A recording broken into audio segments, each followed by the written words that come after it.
The world we live in is full of things we don't understand. And being the curious humans that we are, we seek them out, driven by an urge we can't quite control. This drive has led to some of the most extraordinary discoveries. We've beaten diseases, built cities that scrape the sky, and created machines that soar through the heavens, taking us to the stars.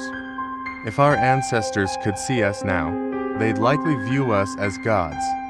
But curiosity, as it turns out, doesn't always lead to greatness. Sometimes, it leads us down darker paths, to things that should never have been uncovered. True evil, lurking in the shadows, waiting to be awakened. And I fear this evil will be our undoing. I don't speak of this lightly, or from the lofty perspective of a philosopher who sits in a quiet room and wonders about the world. No, I speak from experience. I was there, and I saw it all unfold. The event I'm about to describe to you is true. I swear it on my life, and I know you'll dismiss it as just another spooky tale, designed to send a shiver down your spine. But I tell you this, I am not here to entertain you. I am here to warn you, because what I saw, what I experienced, it's still out there. And it will happen again.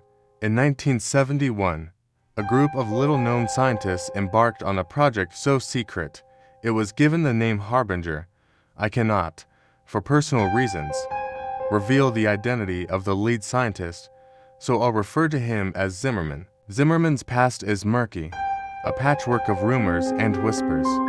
What I do know is this: he was born in Maryland, and from a young age, he was fascinated by the occult and the supernatural. This obsession made him an outcast among his peers. Back then, people scoffed at anything metaphysical, anything that couldn't be seen, measured, or understood by the scientific community. But Zimmerman didn't care. He didn't just accept the known truths, he sought the unknown, and if the methods to uncover those truths were unorthodox, even dangerous, so be it. Zimmerman was known for his cold, calculating nature. He didn't care about the cost. If he believed the outcome would be worth it, there was no limit to what he would sacrifice. And that ruthlessness was what made him both feared and respected. Some believed in him, followed him willingly, willing to go wherever his experiments would take them. I was one of those who followed him, though I did so out of desperation. I had once worked as a doctor at a local clinic, but I had been fired for stealing medication. My reputation was ruined, and work became scarce. When Zimmerman offered me a job, I couldn't afford to refuse. The pay was generous, and I lived in Alaska, not far from the site where the project would unfold. So, I became part of his team, 15 of us in total, a mix of scientists, maintenance workers, and security personnel. I was the only medical professional among them. Zimmerman was careful about how he obtained the funding for his project. How he managed to secure such an immense sum remains a mystery to this day. I wouldn't be surprised if the money wasn't entirely legal. But it didn't matter. I needed the money, and he was paying. Zimmerman bought a large plot of land deep in the Alaskan wilderness, far from the eyes of the world. There, he constructed a concrete bunker, not an ordinary bunker, though. This one was designed not to keep things out, but to keep things in. He dug much of it underground, creating a complex that seemed deceptively small from the outside. There was only one way in or out, a ladder that led to an unassuming concrete building on the surface. This building, which I'll refer to as the entrance building, was where the hatch would be sealed every night, trapping us all inside. And what lay beneath was not just a facility. It was a place where the boundaries between the known and the unknown blurred. The underground complex was vast, but the true heart of it was the control room. This was where everything was monitored: security cameras, lights, doors, computers, and consoles. The room was lined with monitors and screens, all displaying images of the 3 8 by 8 foot rooms deep within the complex. Each room had a camera, and each camera's feed was displayed on a corresponding monitor in the control room. There were cameras in the hallways too, making it easy for anyone watching to see anywhere, anytime. The halls themselves, they were a maze. The layout made no sense. Hallways led in circles, to dead ends. You could easily get lost in the twisting corridors, if you didn't know where you were going. But once you figured it out, you'd find yourself in front of one of those 3 rooms. Each one had a thick metal door, and each door could only be opened by entering a 4-digit code into a nearby panel. It was as if Zimmerman had designed the place to keep us contained both physically and mentally, to keep us focused on our task and shut out the rest of the world. But what was waiting for us in those rooms? What was in the darkness beyond the veil? What we didn't know then, and what Zimmerman would never tell us, was that something was already there, waiting, and it was far more dangerous than any of us could have ever imagined. But that, my friends, is a story for another time. I remember my first steps into that complex like it was yesterday. The hallways, they were something else. So narrow, so oppressive.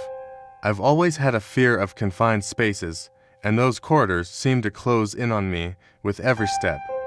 What terrified me most, though, wasn't the space, it was the silence. The kind of silence that makes your ears ring.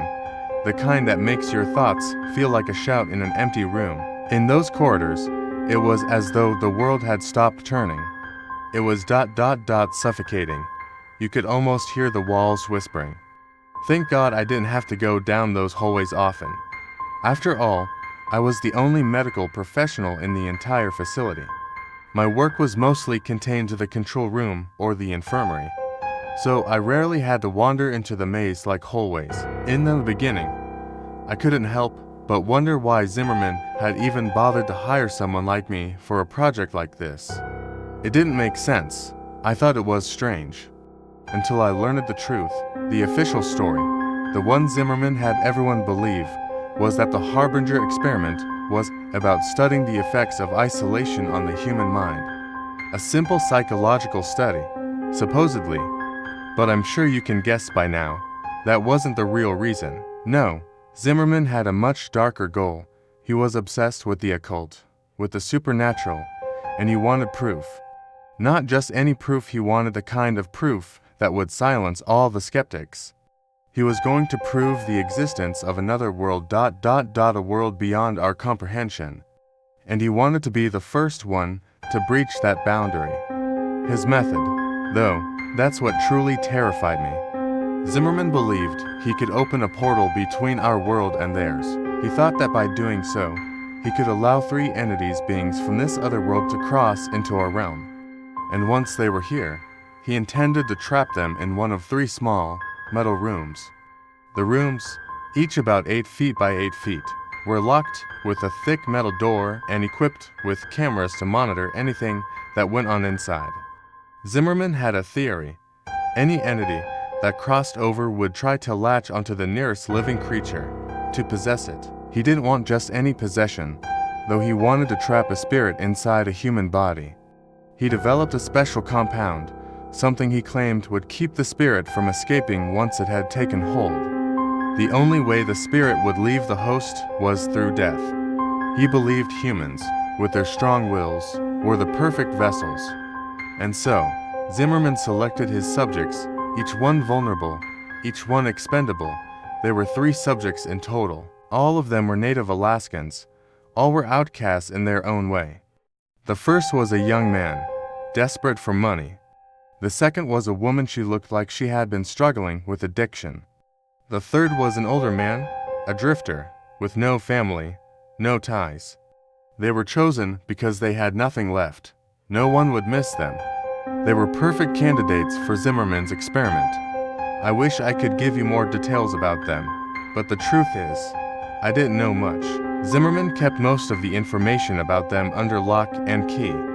I didn't find out until much later just how far his obsession had gone, and by then, it was too late. The experiment officially began in 1987, 16 years after Zimmerman had first conceived of it. I arrived at the complex a week before the subjects, a full month before the experiment kicked off.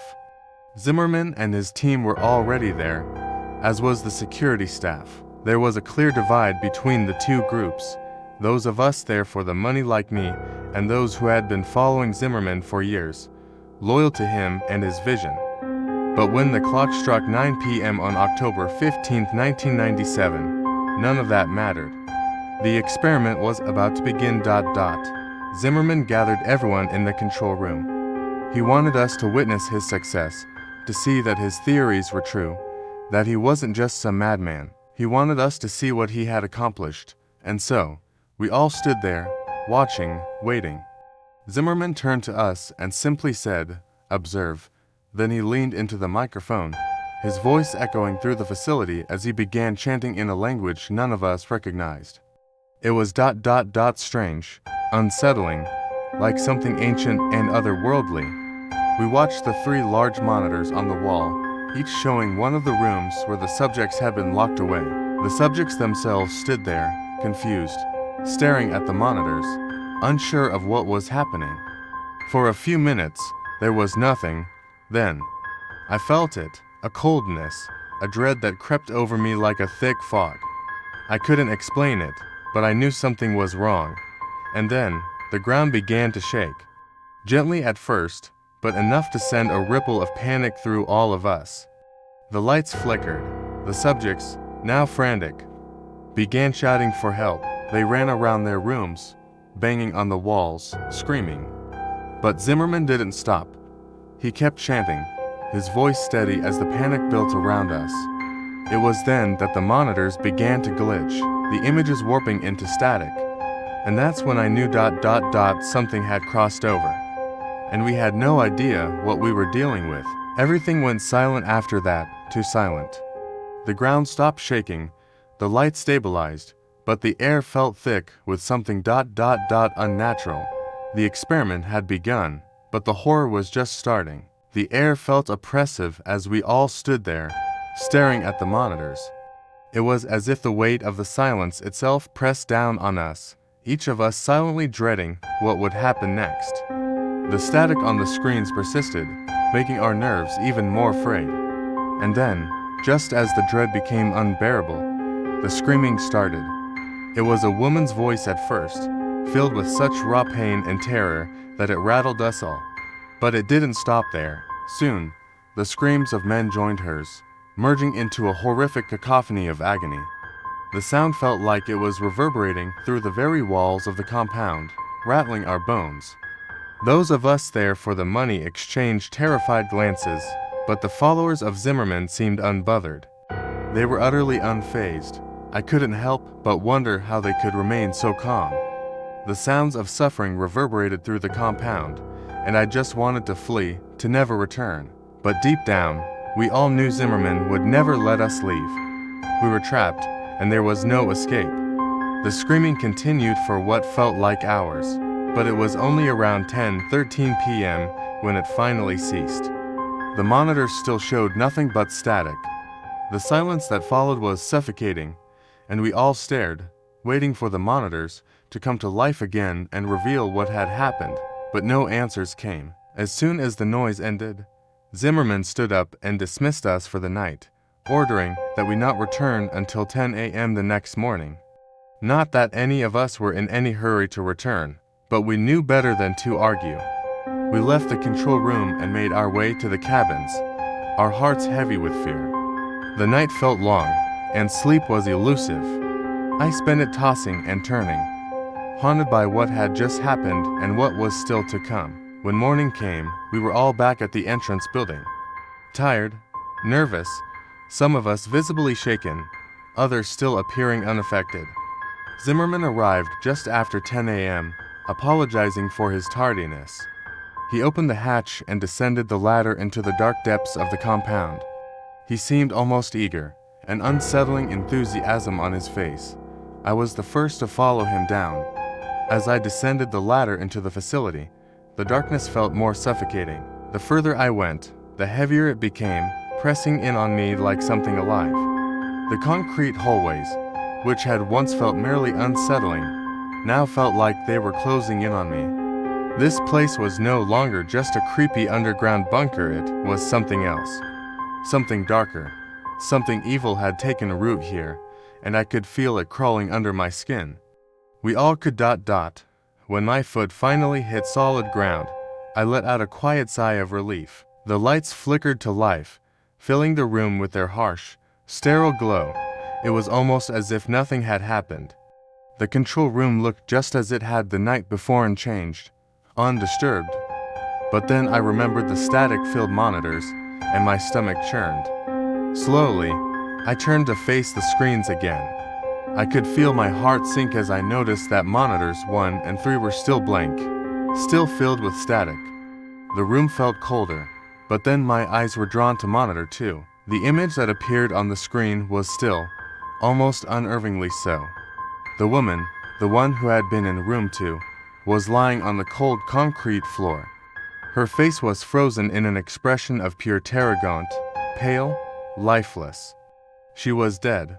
I gasped involuntarily, and my gaze flickered to Zimmerman. His face twisted with anger as he saw the image, and he immediately ordered the second monitor to be shut off. No one asked why. No one wanted to see it any longer. The room fell into a tense silence. Zimmerman's voice cut through the stillness as he gave orders to the security team.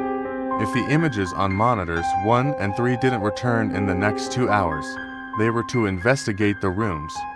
The security team nodded and left, but I could see the fear in their eyes. The clock's ticking was the only sound that filled the control room as I waited, anxiety gnawing at me. Another hour passed. The static remained. Everyone was working, but I couldn't shake the feeling that something was terribly wrong. And then, it happened. Monitor 3 came to life. The image was clear, vivid, and horrifying. It displayed a humanoid figure in the center of room 3.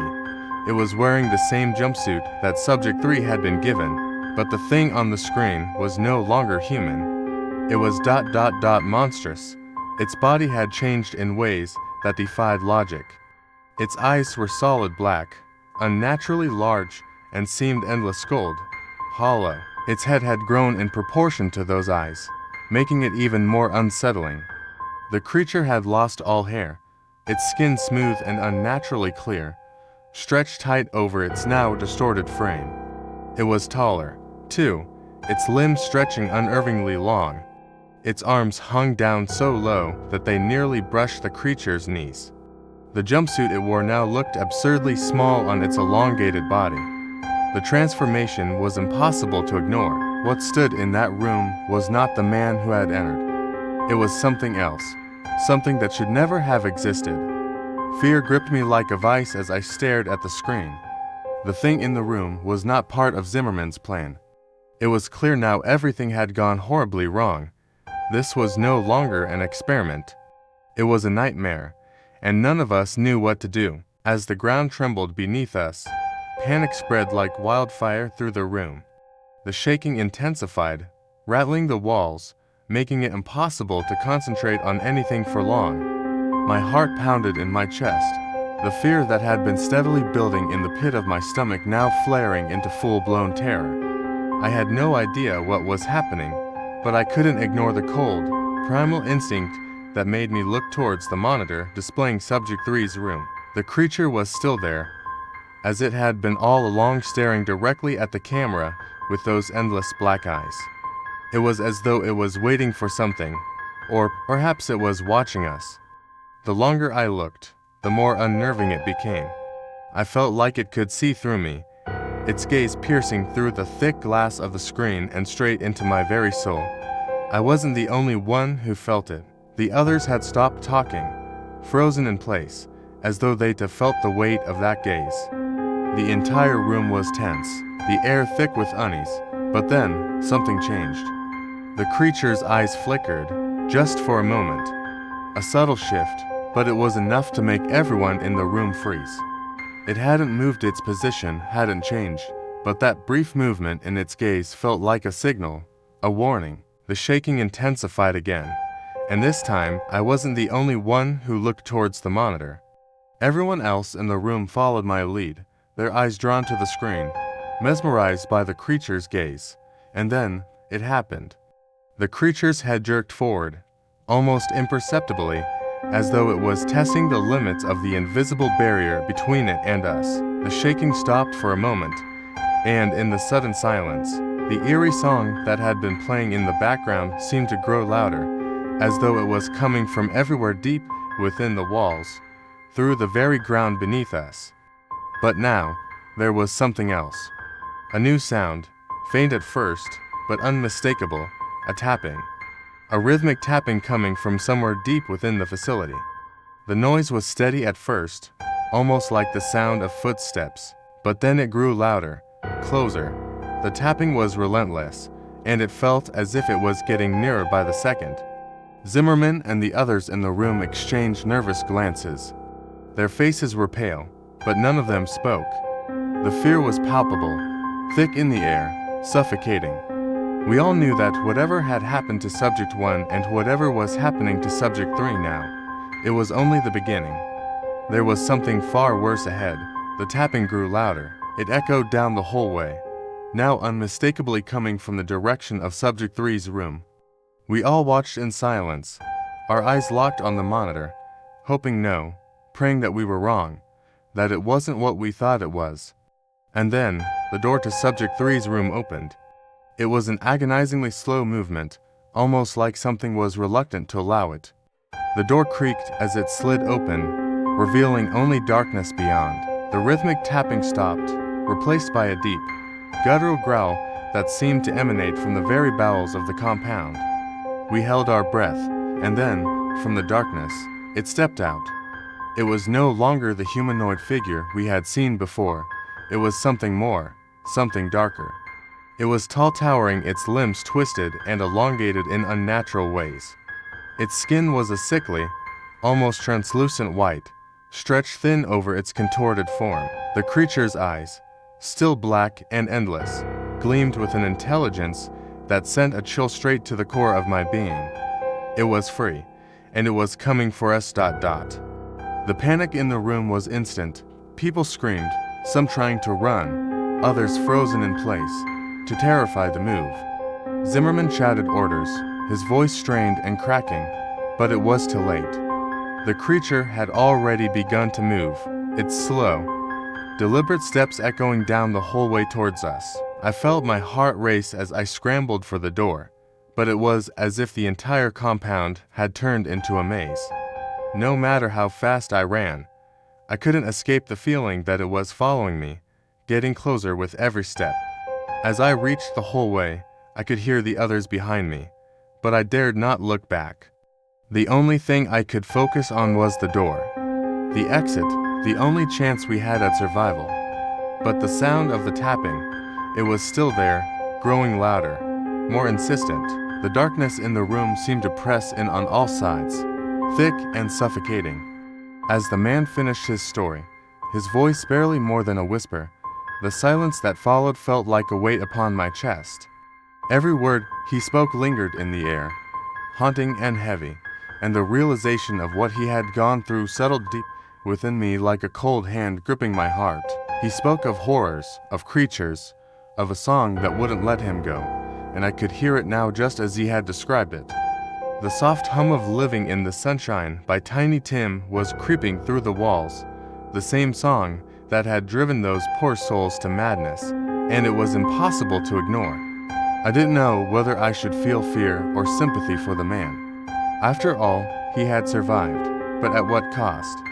His escape from the underground nightmare hadn't set him free. No, it had followed him, as if the creature, the monster, had been waiting for him all along, waiting for his moment to claim him.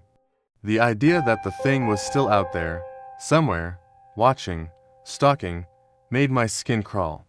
Subject 3, he had called it, a name that would forever be etched into his mind and possibly mine now too. The creature was still out there, relentless, and I couldn't shake the feeling that I was being drawn into the same darkness. He was right about one thing. We couldn't outrun the truth forever. There are some things, some evils, that never stay buried. I wanted to look away, to escape this narrative that had me captive, but there was a part of me that felt an unsettling connection to his story. Could we ever truly escape such horrors? Could we live in ignorance of what lurks beneath the surface of our world? Or are we all just one step away from falling into something far darker than we can comprehend? I don't know if I'm ready to find out, but I have a feeling I don't have much choice.